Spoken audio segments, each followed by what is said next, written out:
भारत के राष्ट्रपति हर एक्सीलेंसी द्रौपदी मुर्मू जी, नमस्कार। मेरा नाम अशोक अरोड़ा है। मैं पिछले 50 साल से कानून पढ़ भी रहा हूँ और पढ़ा भी रहा हूँ। इंट्रोडक्शन के लिए सिर्फ इतना काफ़ी है कि जो प्रेजेंट चीफ जस्टिस इंडिया है वो भी मेरे जूनियर हैं कॉलेज में, और इसका मतलब बाकी सारे जज तो हो ही गए।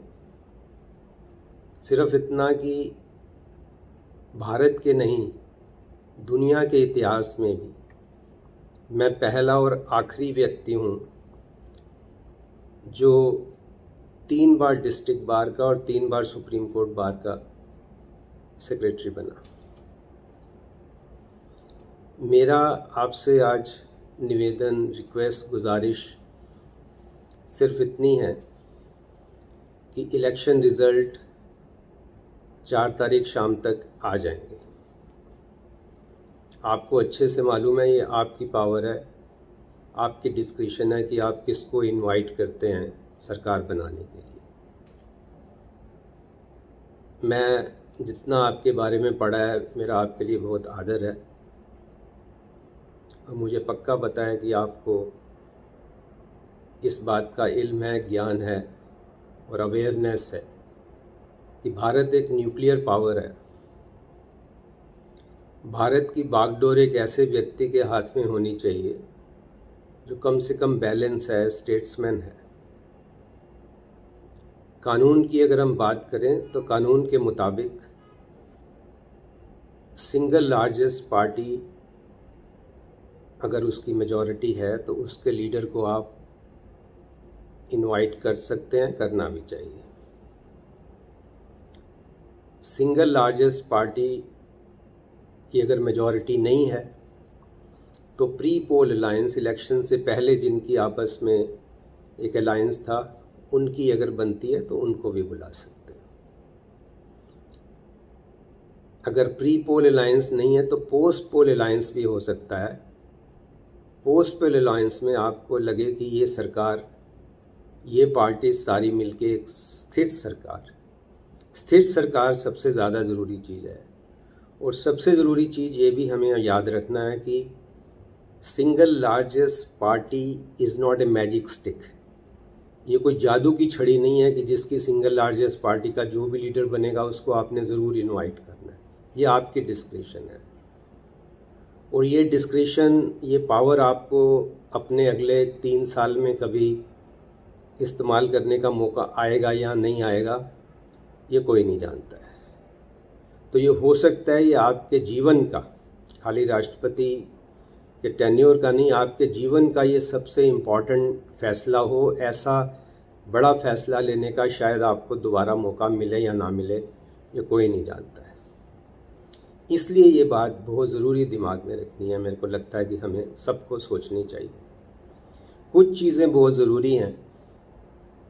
एक व्यक्ति को मेरे को लगता है कि आपको इनवाइट बिल्कुल नहीं करना चाहिए। जैसा मैंने कहा कि सिंगल लार्जेस्ट पार्टी का लीडर कोई मैजिक स्टिक नहीं है। टाइम्स मैगज़ीन ने छापा इस व्यक्ति के बारे में।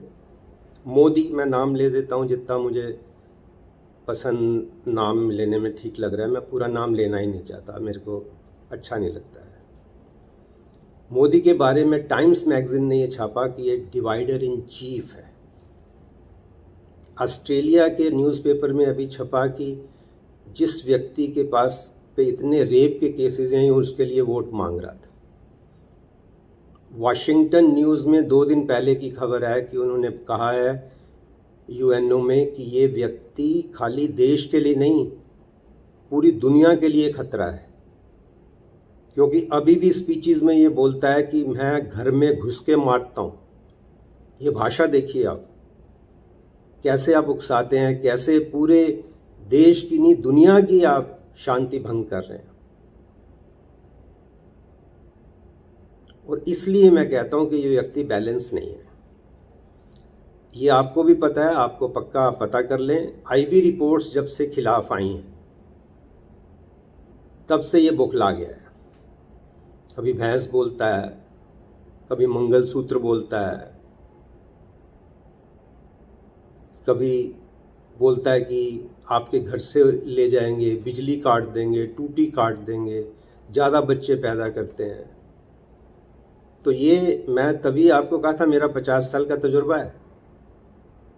ये बड़े अफसोस की बात है कि पूरे देश में जो 15-16 इन्होंने इतनी, क्या कहें उसको, अफसोसजनक कह सकते हो, बदतमीज़ी की कह सकते हो, और क्राइम किया है। इसकी हर स्पीच एक क्राइम थी। और कितने अफसोस की बात है, पूरे देश में एक भी सब इंस्पेक्टर ऐसा नहीं था जो अरेस्ट कर लेता। इसके लिए वारंट की ज़रूरत नहीं है। आप नफरत फैला रहे हैं तो आपको अरेस्ट किया जा सकता है। इसकी हर स्पीच में इसको 6-6 साल की सज़ा हो सकती है, 3 साल की इलेक्शन लॉ में और 3 साल की नफरत फैलाने के लिए। तो सोचिए अगर 15 स्पीच की 90 साल की सज़ा तो यही हो गई। पता नहीं उम्र कितनी है इसकी। तो ऐसे व्यक्ति को पूरे इलेक्शन में कहीं भी बेरोजगारी पे, महिलाओं के खिलाफ जो हो रहा है उस पे, किसानों पे, महंगाई पे बात ही नहीं करते हैं, कोई नहीं बात करते। और पूरा इनका परिवार, लोग भी तो, क्योंकि जब आप भड़काऊ भाषण पे लोगों को इनाम देते हो, गोली मारो सालों पे, तो लोग एनकरेज होते हैं। बाकी लोग भी यही बोलते हैं, इनके जो चमचे हैं सारे। तो ये मैं आपको अपने एक्सपीरियंस से बता रहा हूँ 50 साल के, कि खाली इनका इलेक्शन सेटिस्फाइड नहीं होगा। जहाँ जहाँ स्पीचेस दी हैं, जितने भी वो कैंडिडेट्स थे, उन सबका इलेक्शन सेटिस्फाइड करने से कोई नहीं रोक सकता है, कोई भी नहीं रोक सकता है। और कोई दमदार जज आ गया तो 4 दिन में इलेक्शन सेटिस्फाइड कर सकता है, इनका भी। और सारे वही लोग जहाँ जहाँ इन्होंने स्पीचेस दी है, खुद तो डूबेंगे सनम, तुम्हें साथ ले डूबेंगे।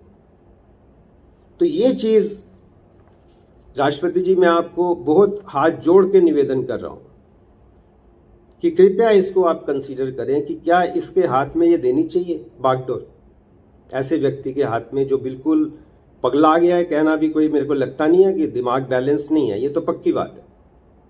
और ये भी आप ध्यान रखें, जुडिशरी सारी डरी हुई है, 90% जजेस आर अफ्रेड।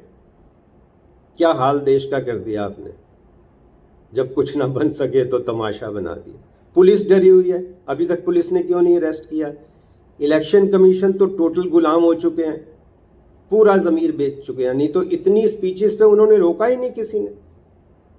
अब ये भी लोगों को डर है कि इलेक्शन मैनिपुलेट ना हो जाए, और हो सकता है कर लें, इनका कुछ नहीं पता है। ये तो सब ऐसे रंगा बिल्ला की सरकार है, ये लोगों को डर है। इसीलिए मैंने आपको कहा कि जब इतना माहौल, इनकी इलेक्शन स्पीचेस में लोग नहीं पहुंचे, लोग हंसते हैं, बच्चे मजाक उड़ाते हैं। और सबसे बड़ा जो इन्होंने पाप किया, आप सोचिए, आप महिला हैं, आप इसको ज़्यादा समझ सकती हैं, आप माँ हैं, महिला हैं। अपनी माँ का अपमान जो आदमी कर सकता है, आप सोचिए, जब तक माँ जिंदा थी माँ के साथ फ़ोटो खिंचाते रहे, अब माँ चली गई तो कहते हैं मैं उस माँ से पैदा ही नहीं हुआ हूँ। कितना एक नारी शक्ति का, अपनी माँ का जो अपमान कर सकता है व्यक्ति, सोचिए वो व्यक्ति क्या है, कितना गिरा हुआ इंसान होगा जो अपनी माँ का अपमान करता है किसी भी बात के लिए। हर दूसरे दिन पलट जाता है, मैं हिंदू मुस्लिम नहीं करता हूँ। आप बोलते हो कि मुस्लिम के खिलाफ बोलते हो, इतनी नफरत फैलाते हो। जजेस डरे हुए हैं, पुलिस डरी हुई है, आर्मी डरी हुई है। देखिए आर्मी, उसमें जनरल ने नहीं बोला कि सर मेरे को क्यों एक्सटेंशन दे रहे हैं आप, मेरे को एक्सटेंशन नहीं चाहिए, आप केयर टेकर है, 3 दिन इंतजार कीजिए, जो नया बनेगा वो फैसला लेगा, आप नहीं फैसला ले सकते। और टोटल आर्मी को डिस्करेज किया है। ये जो इन्होंने ये स्कीम लाके, जो आपको पता है, वो जो पुलवामा जो था, पुलवामा में जो शहीद हुए वो सरकार की गलती से, लापरवाही से हुए। और सोचिए, that was a ground, defence minister, prime minister, home minister को रिजाइन करने का ग्राउंड था। और इसको अडवाणी ठीक कहते हैं कि इवेंट मैनेजर है, उसको बेच दिया। बताइए, अपनी गलती को बेच दिया। That was a ground for them to resign. उसको ऐसा माहौल बनाया, इवेंट बनाया कि लोगों को होश ही नहीं रही, लोगों को पागल कर रखा है। सतपाल मलिक जी ने जो एक स्टेटमेंट दिया, उससे इंसान का पता लगता है कि कितना गिरा हुआ इंसान है। जब उन्होंने बताया कि 700 किसान मर गए तो कहते वो मेरे लिए मरे। सोचिए कितना, इनका तो पूरा एक इतिहास लिखा जाएगा। इनका तो जन्म ही उस पे हुआ। आपको पता है जो दंगे करा के तो इनकी राजनीति शुरू हुई। 3000 लोग मरवा के आपने अपनी राजनीति शुरू की है। तो मेरा राष्ट्रपति जी आपसे विनम्र निवेदन है, इस चीज़ को मद्देनज़र रखते हुए आप इनको, मोदी को तो बिल्कुल इनवाइट नहीं करें। बाकी मैंने आपको 3 प्रिंसिपल जो मेरे को समझ आए मैंने बताए। Single largest party, single largest की majority in India, pre poll alliance नहीं है तो पोस्ट पोल अलायंस। लेकिन ऐसा नहीं कहें कि ये आपकी 200 सीटें आई है आप सरकार बना के मौका दे देंगे 30 दिन का ना, वो कम से कम माफ़ करना, बिल्कुल मत करना। उससे तो ये खरीद फरोख्त शुरू हो जाती है, बिल्कुल शुरू हो जाती है। तो आप पहले से ही देखें कि ये ऐसा धंधा तो नहीं कर लेंगे। देखिए कितनी सरकारें गिराई इन्होंने, कितनी सरकारें गिराई। इनका तो पाप का इतना मटका भर चुका है, मेरे को लगता है भर चुका है। और मैं, आप मेरी छोटी बहन भी हैं, मैं थोड़ी ये आज्ञा ले लेता हूँ आपसे, हाथ जोड़ के आज्ञा ले लेता हूँ कि राष्ट्रपति तो हैं ही, मेरे से 2 साल छोटी है, मैंने देखा है। तो आपको वो कहते हैं ना कि उनको पता भी चले वो खफा भी ना हो, इतनी एहतियात से कोई दिल की बात कैसे करे। या फिर मैं आपके लिए ये पढ़ देता हूँ अपनी बहन के लिए कि किस शौक़, किस तमन्ना, किस दर्जा सादगी से हम आपकी शिकायत करते हैं आप ही से। आपका भी इन्होंने कोई मान नहीं रखा है माफ़ करना। आपके पास ग्राउंड था रिज़ाइन करने का जब पार्लियामेंट का इनाग्रेशन प्राइम मिनिस्टर ने कर दिया। हेड ऑफ द स्टेट आप हैं, आपको करना चाहिए था। कितना आपका अपमान किया। मंदिर का उद्घाटन आपको करना चाहिए था, इसको नहीं करना चाहिए था। मैं इसको ही कहता हूँ, इनको नहीं कहता मैं, बिल्कुल मेरे दिल से निकलता ही नहीं है कि इनको, इसको नहीं करना चाहिए था। आपकी वो तस्वीर, मैं तभी, छोटी बहन है माफ़ करना, हाथ जोड़ के कह रहा हूँ, क्योंकि राष्ट्रपति का अपमान है जिसमें अडवाणी और ये बैठे हैं और आप खड़े हुए हैं। सोचिए आप, कितना गिरा हुआ इंसान, और उसको पूरा सर्कुलेट करते हैं। आपके प्रेसिडेंट हाउस पे पूरा कब्जा है इनका। ये मैं आपको एज इन्वेस्टिगेटिव जर्नलिस्ट कह लीजिए, लॉयर कह लीजिए, क्रिमिनल लॉयर इन्वेस्टिगेशन कह लीजिए, पूरा कब्जा है इसका। तो क्या मैसेज दे रहे हैं? आपका इतना अपमान हो रहा है, आप पूछते ही नहीं है। फैसले सरकार लेती है, लेकिन एट द सेम टाइम आप सरकार से जरूर पूछ सकते हैं एक महिला होने के नाते कि मणिपुर वायलेंस पे क्या हो रहा है, किसानों की आत्महत्या क्यों हो रही है। आप सवाल तो पूछ सकते हैं कि नहीं? खाली प्रोटोकॉल के लिए नहीं है आप। हम 140 करोड़ ने अपना ईमान आपके पास गिरवी रखा हुआ है। आप ये सोचें, अगर आप रिजाइन कर देते हैं या सवाल पूछ लेते हैं, आप समझ लीजिए ये सरकार गिर जाएगी। आप में इतनी ताकत है, आप पार्लियामेंट के टाइम पे रिजाइन कर जाते, सरकार ये गिर जाती, 100% गिर जाती। देश में इतना माहौल बन जाता कि आप अपनी जो बनता, अपनी माँ को बेच रहा है, हर पोजीशन को बेच रहा है। वोट मांगते हैं इस बात पे कि हमने महिला को बना दिया, आदिवासी को बना दिया।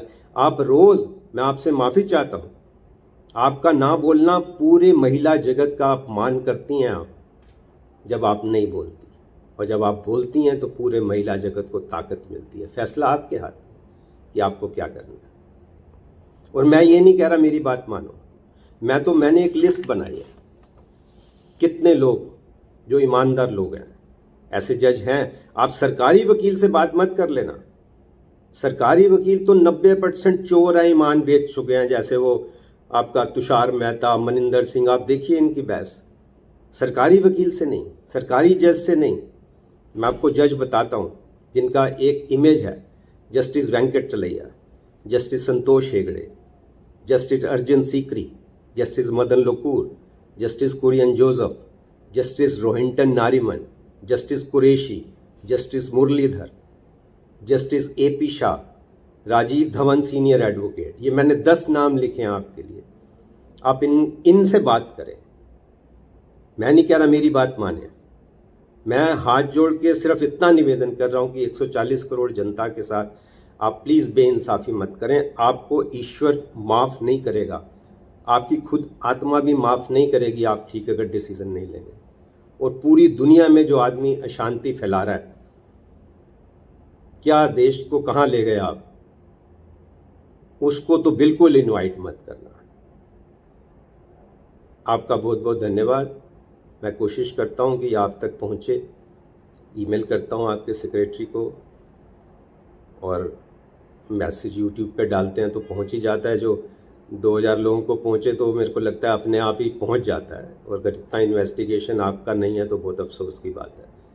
बहुत बहुत धन्यवाद फिर से, मेरा फिर से हाथ जोड़ के आपको प्रणाम। आपके लिए पूरे समाज का बहुत आदर है, आपसे इतना ही निवेदन है उस आदर को बनाए रखें। ऐसा ना हो कि लोग ये कहें कि वो सदियों ने सज़ा पाई, वो वाली हाल मत हो। मेरा ईमेल ashok.arora2310@gmail.com, इस पे मेरे को कॉन्टैक्ट किया जा सकता है। Thank you. जय हिंद।